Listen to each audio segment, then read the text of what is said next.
થતું નહીં.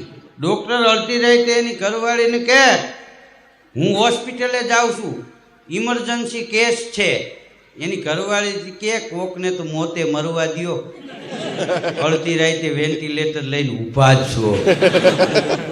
મોતે મરવા નથી દેતા, વેન્ટિલેટર ઉપર રાખીને જીવાલે. એક ભાઈના બાપાને દાખલ કર્યા ને 12 દિવસ થઈ ગયા. હા, પછી હજામની દુકાન ઓલો દાઢી કરાવવા ગયો. દાઢી મોટી મોટી થઈ ગયેલી છે. હજામે પૂછ્યું કેટલા દિવસ ત્યાં દાઢી નથી કરાવી? તો કે 12 દિવસ થયા. કે કેમ 12 દિવસ થઈ ગયા? કે બાપુજીને દાખલ કર્યા છે ને તે વેન્ટિલેટર ઉપર રાખ્યા. તો કે જીવે છે કે હા? તો કે તારે 12 દિવસમાં આવડી દાઢી થઈ, તારા બાપુજીની કેટલી થઈ એ તો જોઈજે. વેન્ટિલેટર ઉપર રાખ્યા ને છેટેથી જોવા દે. ઓલે જઈને જોયું ને તો એને દાઢી એવડી ને એવડી જ હતી. પછી ડૉક્ટરને બોલાવીને કીધું કે આ ગુજરી ગયા છે ને 10 દીથી હાલવી રાખ્યા તમે.